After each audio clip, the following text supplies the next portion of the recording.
Today in Kingston, Rhode Island, I interviewed my teacher, Miss Windus' father. He is also in charge of the sugaring party, Mr. Windus. And we can tell how or what type of maple tree we have by looking at the bark and looking at the ends of the twigs, which are very distinctive for maple. That's how we determine a maple tree without having leaves on it. And then we know we can tap those trees. Animals live in maple trees. If they do, it would be temporary, like a bird's nest or maybe a squirrel's nest. But they don't actually live in a hole in the tree for the most part. I've never really seen a squirrel living in a tree, for example, or mice or anything like that. How do animals get the sap? The animals don't actually get sap if there's a crack in the tree or maybe a broken branch. The sap will run out of that broken branch or the crack, and then they might drink some of it. We've seen a lot of insects, ants, and sap moths. They tend to find the sap where it runs down the side of the tree from a broken piece, and they'll drink the sap that way. But I don't think squirrels or raccoons or anything like that actually get the sap from the tree. Where do maple seeds come from? Maple seeds come from maple trees, and they're produced from flowers. They don't look like nice colored flowers like tulips.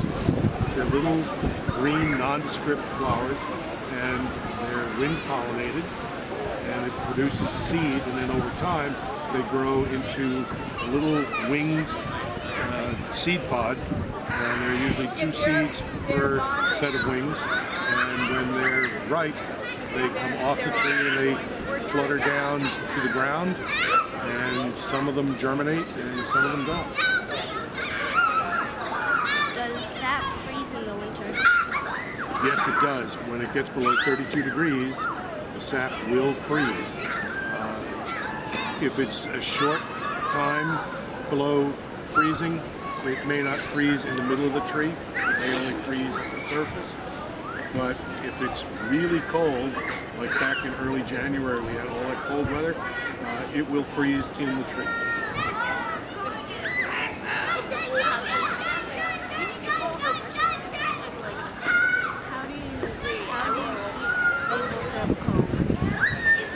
Let's see, to keep maple syrup cold, you can put it in the refrigerator. You could leave it outside if it's cold, but when you actually have syrup, you don't really have to keep it cold at all.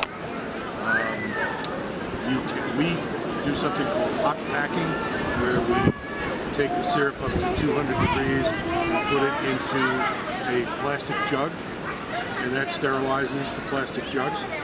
And if there's no living bacteria in the jug, it will not produce any other bacteria, and we don't have to worry about keeping it cold. What kind of maple syrup treats are there? There are several different kinds. We do the Norway maple. The best maple tree for sugaring is a sugar maple. It has a very high sugar content in its sap. You can use silver maples, and you can use red maples, but they don't have as much sugar in the sap as a sugar maple. How do you know you got all the sap from the tree? Well, we don't want to take all the sap out of the tree. Very, very small percentage of the sap each year, maybe 1 or 2%, which is a very small amount. So we don't want to take all the sap. Is it easier to get sap when it's raining or sunny? I would say it's easier when it's sunny. It has to be fairly warm. We want the the environment to have below freezing temperatures at night and above freezing temperatures during the day. And then the sap will run very quickly and very hard. But we don't want to worry about having too warm a temperature. How much syrup did you get today? This year we made 22.5 gallons of syrup. We collected 1,604 gallons of sap, and then we boiled it all down to make 22.5 gallons of syrup. Have you tried the syrup yet? You tasted it? Have you had a waffle yet? Fried dough. You mean I'm your first interview and you haven't eaten anything? Well, you got to do me a favor. Okay? Go over to the table and get yourself a waffle. Put some syrup in it. I want you to taste it. Tell me what you think of that syrup. Okay? There's cookies over there. There's candy over there. There's fried dough over there. Take your mom and your sister and make sure that you taste this, and then you tell me what you think of it, and whether you like it. Okay? Is that a deal? Way to go, mate. Well, I definitely tried the snacks like Mr. Windus said, and they were all great. The tree gives the fruit bat food. The bat helps the tree, and the tree helps you.